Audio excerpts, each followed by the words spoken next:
So welcome everyone. And by the way, congratulations on being the new cohort with Headstream Innovation. It's really cool to see you guys. So let me start out by saying a bit, but quickly about FounderWell and who we are. So FounderWell is an organization that has a mission and a purpose of working with founders so that as they disrupt the world, they don't disrupt their lives. We have an intention of making sure that you can be well, scale well, live well, and exit well, right? We believe that every one of your journeys and situations are unique as founders, and we've been founders, so we've been in your shoes. And so the solution to the challenges that you have as founders will then be just as unique. We believe that well-being is about the whole thing. Not just the organization, not just the team, but you, your family, and an extension, your community. We want you to be in good balance there. As a team, we've got a background of many exits. We've been in them ourselves, and we've worked with many, many founders in helping them on this journey of what we call founder wellness. And we love, love, love to team up with experienced operators and innovative clinical teams in helping them. Okay, so very quickly, Joel. How's it going? 15 seconds. Yeah, 15 seconds. Who you are. Here's the deal. Yeah. I've never had a real job. I've only traded up opportunity after opportunity over the last 20 years. I've helped take 130 plus products to market, and those things are important because what I get to do today is I'm a friend to founders. Yes. So I take a humanistic approach to enable strategies and the exercise strategies around growth, how to connect with your customers, and how do you stake your flag in the market. And the exercise that we'll run today is going to give you a little bit of taste of how I do that. Indeed. Jennifer? Hey everyone, I'm Jennifer. I'm opposite of him. I spent 25 years in corporate, and now I help mostly non-tech founders as a technology therapist, I call it. So I'm a fractional CTO helping mostly non-tech founders, but with FounderWell, we have a lot of tech founders, so they'll bounce ideas off of me as well. So I help them do that and to help people navigate technology through their startup. And I'm also building my own, so I'm also a founder. Yeah. And I'm Craig DeLarge. I'm a digital mental health researcher, strategist, and educator. I've actually been working with Headstream and cohorts like yours for 8 years now. My background is a combination of corporate, higher education as a business school professor, mental health advocate as a result of a tragedy that occurred in my family about 18 years ago. And right now I love this advisory work, and I love using my background and experience to help founders like yourselves be successful, because at the end of the day, the work that you guys are doing has a direct impact on me, my family, right? I have a loved one who for 18 years has struggled with schizophrenia, and that situation's up and down. And now I have a 10-year-old grandson. And the future that you guys are building is very consequential to how healthy he's going to be able to be. So thank you all for the work you're doing, and we're here to support you in your success, okay? All righty. So with that, Joel. Awesome. All righty, let's work with our exercise. Awesome, thank you. All right, yes. So we're gonna do a thing called circumstances, solution, resolution. You'll be familiar with, if you're familiar with the hero's journey or how a movie arc gets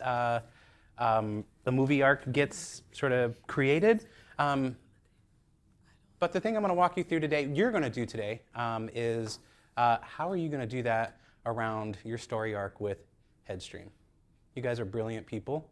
Headstream was probably just one path that you considered, and you decided to pull them into your life for a reason, and today we're gonna explore what those reasons are, and then I'm gonna tell you at the end how you can use this for your own business to understand your market, understand your customers, so that you guys can not only take them wonderful ideas, but structure them in a way that will resonate with the people that you aim to help make progress. Does that make sense? All right, so I've run through this exercise with hundreds of founders. I work with hundreds of founders a year, and I coach them a lot through positioning strategy and product strategy, so that we can come up and put things on the roadmap that matter to the people that you want to matter to, okay?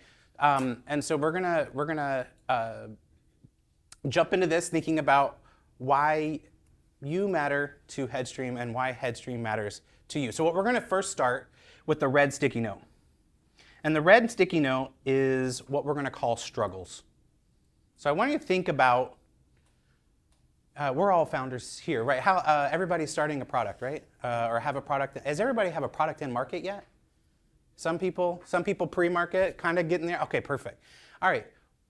When you start to think about Headstream and you think about why Headstream picked you or why you picked them, what were the struggles? What are the struggles? So I want you guys to take a couple minutes, write on the sticky notes, and the red sticky specifically, and start to think about the struggles that you need to fix, that you're facing right now to bring your product to market. Okay? One thought per sticky. Thank you. One thought per sticky. And Joel, you want personal struggles, right? Personal struggles. Yeah. Personal. So I want you. Personal struggles. I want each person. Personal struggles. Yeah. Not business, personal. Company struggle, This is about but you I mean staying like well. from you as a founder, Right. each individual. Personal each individual. struggle. Yes. So this is a tool I like to use called Slido. And what it does is it allows anybody who scans the QR code to reply. And this is going to be a way of all four groups seeing what the other group was thinking about when it comes to collective struggle. You can do it. What do you can still see? do it. You can submit. And how does that make you feel when you see that? When you think about yourself as being in a community of founders? Let's get a couple of people. Validated? Okay. Seen? Yeah. All right. Let's get a relief. Relief, yeah. What's the relief about? You're not the only one. You're not alone. Exactly. Okay, one more? Crazy? A little crazy. Okay. All right. Okay. All right. I connect with that a lot. So understand that this is the point of the exercise. Know that you're not alone. You're not unique in this regard as a founder. You are just the newest generation of founders that have these common dilemmas and common challenges. And in understanding that, you then can begin to think about resolutions. And this is why I'll turn to Joel, because that's what he's going to chat a bit about. Yeah, actually, well, so we're one step before we get to that, to resolutions. All right. Is I want you to take we're going to go we're going to take a second to think about a layer deeper. Okay. And the notion here is something's causing these struggles. Something's causing these struggles. You've decided to do something, right? You're choosing to walk into something, and what I call those are circumstances. What are the circumstances driving this unsustainable status quo? You can't launch a product if you don't get these things in line, right? So what are the circumstances? So I want you to hold up the yellow stickies, the yellow sticky pad, okay? And we're gonna take a couple minutes just to do the same thing. Each founder at the table or around, write out what are the circumstances driving the struggles? What are the circumstances driving the struggles? Connect the cause and effect. All righty. Okay, very good. Yell out there. Okay, there's time. Now, this is going to be rapid fire. The scribe on each team, tell us one circumstance from your brainstorming that seems to be most common. Which scribe wants to go first? Okay, right here. Expectations. What about? Say more. Either self-imposed and pressure on yourself. Okay. Or coming from Yeah, made me think of this. investors, Gotcha. the outside world. Okay, pressure of expectations. Okay, Love that. very nice. Very Yeah, nice. super Okay, insightful. next scribe. Okay, here. Together time and money, so a little bit cheap for doing two, but in the Right. sense that you have runway, things are burning. Yeah. So that's kind of like where you have that constraint. So it's about how you manage and balance those. Okay. All right, very nice. Okay. Lack of resources. Lack of resources. Right, right. So managing scarcity. Yeah. Okay. And over here? Yeah, we had a lot around too many things requiring our attention at once. Competing priorities, too many inputs or too many places. Yeah. Ways to disheveled Yeah, so this is something we call cognitive and emotional overload. Yeah. All right? To give you a neat technical term, right? Yeah. Okay. So Joel, All I also want to add, I've seen a few Please. of them, and I see kids, and I'm a mom, so like everyone has kids, and everyone has like family, so it's probably a common theme that Yes. no one's mentioned, Yeah, but it's on a few of exactly. you. Yes. So. Pressure. Indeed. Okay. All right, so now we're gonna go into Thank you for that. we're gonna go into the future, and let's say like after your Headstream experience, after your products in market, I want you to take some time to think about how life is better. How is life better? All right. So, all right. So if this was good, I think this exercise is really going to unlock something for you. And what you've got is that you've got your yellow, you've got your red, so you've got your circumstances, your struggles, and we've now at the end we got the green. The only thing to talk about is how. How do you go from the struggle to the resolution? And I want you to think about this. We call them solutions, but I want you to think about them more as capabilities. I want you to think about what is it that you lack today, or you feel like you lack today? Like, what are the superpowers that are missing from your little portfolio to get you from the struggle to the resolution? Okay, think about this. And I don't want you to fall into the trap of thinking about the products, the features, the stuff. I want you to think about the capability. What's the capability that you're missing to kind of get from there? Okay? So we'll take a few minutes. Ask yourself, if I had this capability, what would it let me resolve around my status quo? What would it let me resolve? How would it help me make progress today toward this better future that I'm thinking of? Make sense? And use the blue stickies and slot it right there in between the red and the green. Take a scan. Couple of people. How does this make you feel? What do you think of this? What you've said here, more or less collectively, is that coming out of this program, if I could develop this capability, I could achieve that beautiful endpoint, that good looks like that we articulated. Again, this is more priming.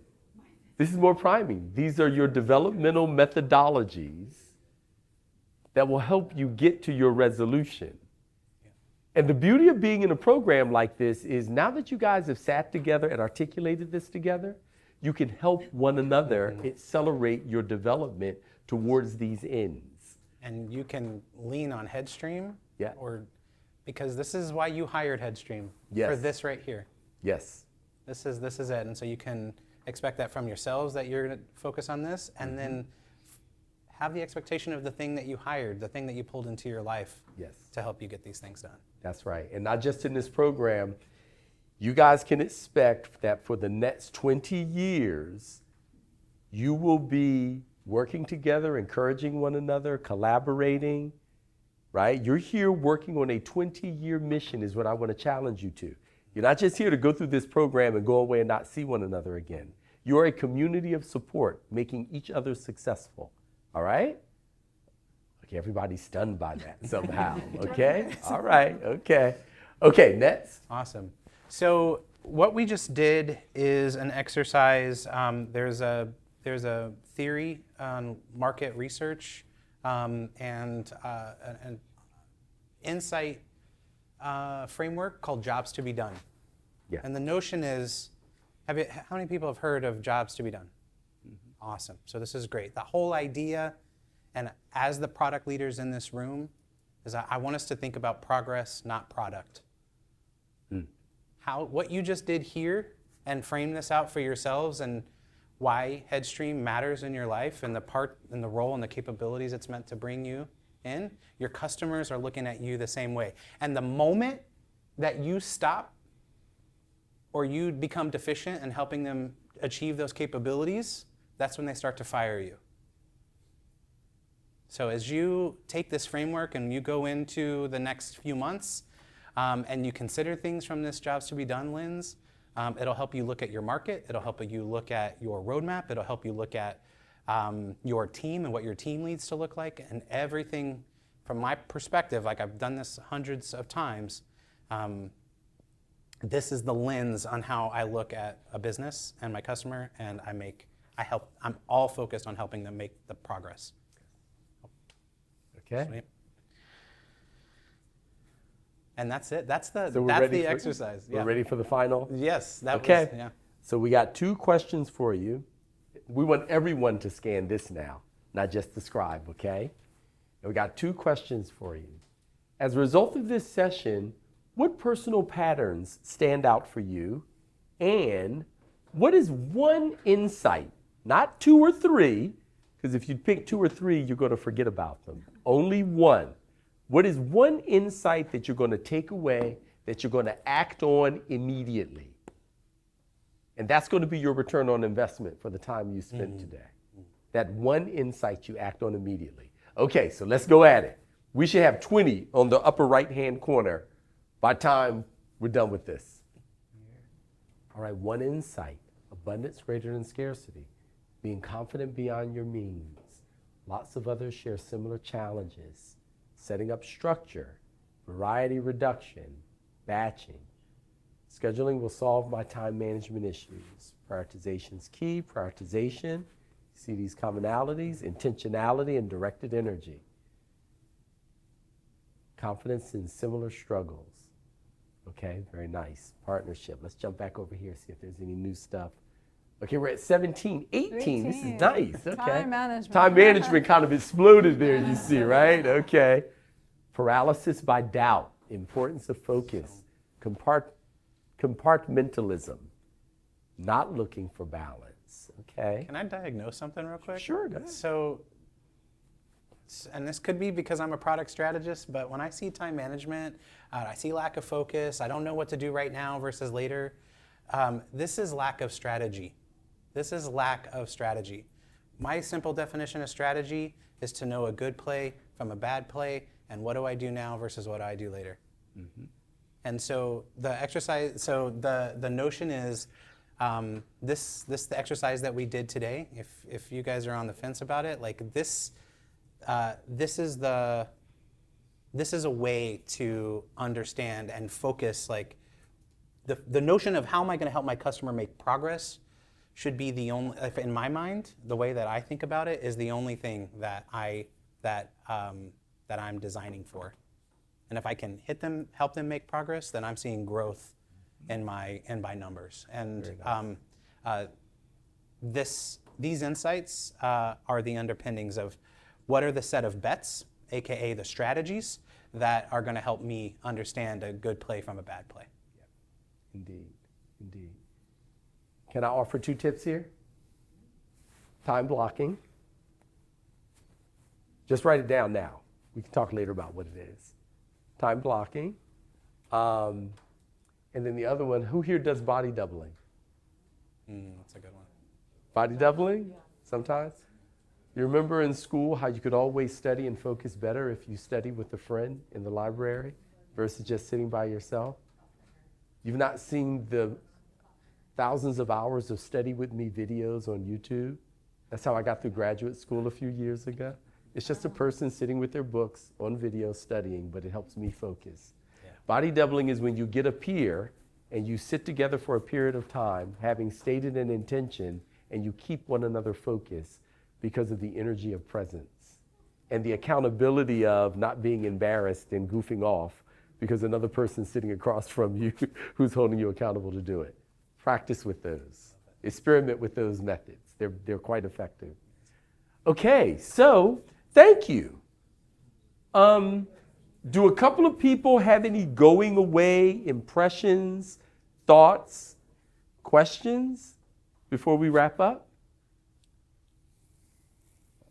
And I'll also offer, we're 13 minutes early.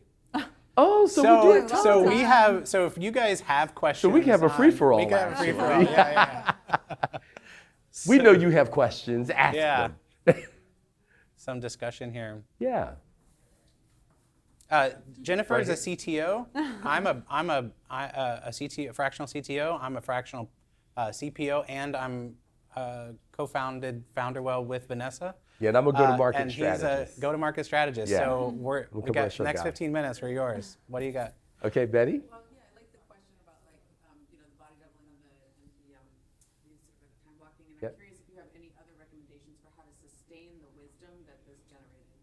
Like in the middle of the doom and gloom and you're like, oh my God, I have so much. Like, how do you, like, how do you snap yourself up? Yeah, you must maintain a community of accountability partners, right? You've got a board for your business who you sweat about and they keep you focused, right? You know that every so many weeks you have to go in and account to those investors in that board or you're going to lose your support. You have to build the same sort of community for yourself. You have to have mentors and coaches and peers that will call BS on you. They don't care how much power you have. They will tell you the truth to your face about things that they see you slipping on that you are in denial about. I've got 40 years of practice with this stuff. So I'm the grandfather in the room. And I'm here to tell you, my success probably more than anything has been related to keeping a community of peers around me that keep me on track. Because I'm as distracted and undisciplined and likely to goof off as anybody. Okay, so I hope that's helpful. The Okay, thing I'll yeah, add to go that, ahead. and 40 years, and I think the hard-fought lessons, the tons of mistakes that I've made locks up to this. Yeah. And what I've come to believe is these insights are amazing. What the insights do is they shape beliefs. Yeah. They shape beliefs around what I think is the right way to go forward with my product, shapes belief about my market, about my customers, and based on my beliefs, I will make bets about my business. Yeah. And I think about that all the time. What am I learning? What are the dots that I'm connecting? How are those impacting the beliefs I have about myself as a founder, the products that I'm working on, the market that I'm trying to impact, the customers that I want to matter to, and let those things drive my bets. Insights, beliefs, bets. Gotcha, yeah. But your imposter never goes away. Never goes away. You got to have people who are going to come in and rescue you from your imposter. And I'd add, like, I was in a founder group the other day, and some people were saying they have like a mood board right behind their monitor so that they can see these things, and it's just pictures that remind them of something. So you could do something like that. And then one big thing that came out of that session was like how to get sunlight. Just go out once in a while and take a break and go get some sun. It tremendously changes your approach and your attitude. Immediately, as soon as you go out for 15 minutes, get some sun, you're so much like more happy. You're so much better. Yeah, that's got to be built into your schedule. Please, here. How do you test different go-to-market strategies? I'm sorry, say again. How do you go about testing the different go-to-market strategies? Because testing something in a product is easy peasy. It's like 2 seconds done, you test it, whatever. But when we're trying to test our go-to-market, that is a much longer cycle. Yeah. And so how do we, and sometimes it feels like, oh, it's going really well. For some, it's working, it's winning. Yeah. In other instances, it feels like I'm wasting time calling. But, Yeah. you know, so that is where we are right now. Yeah. Trying to figure out how strategy in place, we're testing it, but at what point, because it takes time to do that, Yeah. do we say, adjust? Okay, Should we test two at the same time? I'm How all, did you go about it? yeah, I'm offer 3 things. So one, have you read the book by Eric Ries, The Lean Startup? Lean startup? Yeah, by Eric Ries. Okay, write that down. We can circle around and talk in more detail later. I just want to Build, get like measure, 3 learn. quick Have you things. heard of Build, Measure, Learn? Yeah. So That's where that read comes the from. Lean Startup. The second one is develop a discipline of continuous value conversations. Value conversations are discussions that you have with your likely customer where you're testing, do they care and are they willing to exchange attention and money for your value proposition? And that has to be a continuous discipline because that's how you get the right signals from the market, okay? And then the third thing got away from me, but it'll come back to me, so catch up with me later. Okay. I'll share. Go ahead, please. I'll share the value. So I do tons of work with a SaaS monetization firm. So I do these continuous Value what did you call them? conversations. I call it. Value I call it. conversations. Yeah, that's basically it. The product value interviews. I do 1,000 of them per year, and I use this exact framework to do exactly what you're saying. So product, this is the thing that we need to think about. When you ask the GTM question, instantly my brain goes to, she's not asking about product, she's asking about progress. And go to market is beyond the paid ads and the channels. It's the message, it's the why behind why you matter. And this exercise that we ran gives you that lens to figure out what do I need to build in order to enable the things that listed here, and they fit in as a puzzle. So that's the thing that I really is kind of coming up for me is progress, not product, and it'll start to give you clues on go-to-market. And I remember the third thing, run 6 to 12 week commercial sprints, right? So you run product sprints, you understand how you do that. You often don't think about the fact that you run commercial sprints also. You set up a customer, we got this product service, you pick a group, you conduct those value conversations, you put various types of prototypes out there, smoke tests, and then you get that rapid feedback from the market. And in 6 to 12 weeks, you should be able to get a bunch of people clamoring, or a bunch of people are like, meh, and then you move on quickly. Hope that's helpful. Okay, all righty. How are we on time? 5 minutes? 5 minutes? Okay, come on, you guys. Please. I had a question about one of the struggles that came up in our group, which was like this feeling of being chased by time. Yeah. And so like obviously since we're all startup founders, like we are, I guess, in essence in like a bit of a time crunch since we're trying to achieve like this incredible outcome in a very short period of time. Yeah. But I think that when it comes to maybe like decision making or strategy, as you said, this feeling of being chased by time, it impacting your brain and how you prioritize, how you think, it's not always the best. And so I guess if you have any tips around how you can overcome that mental barrier. Yep. You got it, you want me to take it? Yeah, okay. Write these 3 phrases down for everybody. Earliest testable, earliest usable, earliest lovable. Testable, usable, lovable. Mm-hmm. This kind of builds on Eric Ries's notion of the minimum viable product. It does, yes. But what it does is it puts a little bit more nuance and a little bit more of a process around understanding what an MVP is. Everybody familiar with the MVP? Like we're all in the MVP phase, right? Minimum So viable how do you product. get to an MVP? How do you know what you need to build in order to run a commercial sprint? And the notion is that I want you to take the bets that you have and I want you to run them through this process. What is the earliest testable version of the product or the feature? What's the earliest testable? So I can test whether or not this is going to be something that my customers even care about. Mm-hmm. Earliest testable. What's the earliest version? Not the minimum, the absolute earliest version.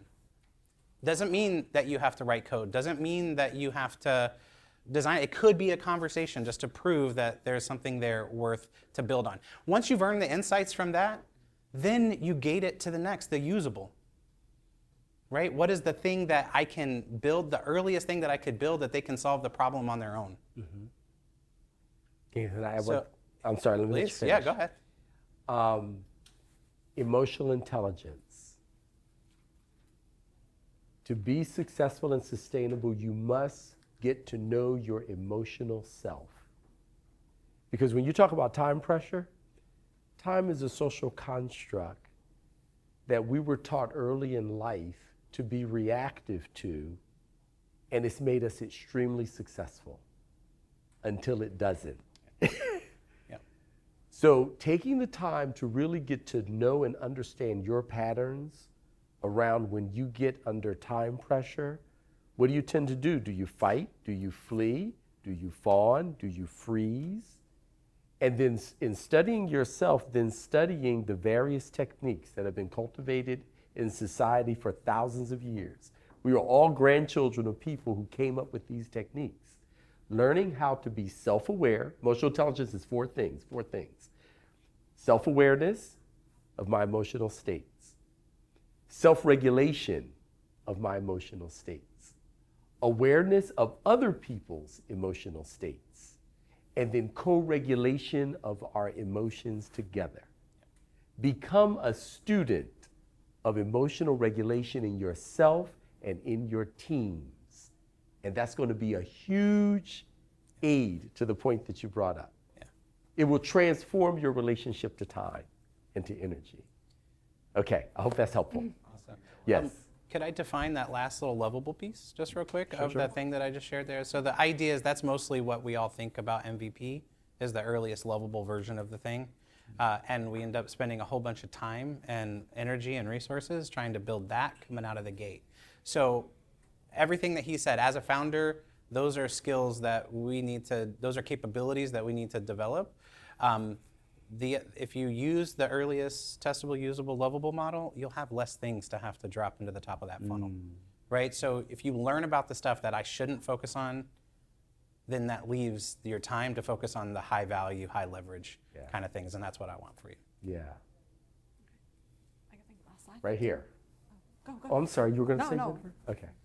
One question I had was about just prioritization across verticals. Like as a founder, like doing a lot of like just like from the tech to the business to the like strategy sides of things. Like how do you decide which things to work on a day? Like one of the problems my partner told me, he's like, oh yeah, I pick one day to do this, I pick one day to do this. I'm like, that doesn't work for me.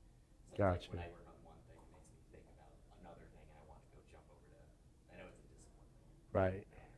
Well, the first thing that comes to my mind is experimentation, right? There are a lot of different ways of approaching that, but there's a unique combination of ways of approaching it that are going to work for you.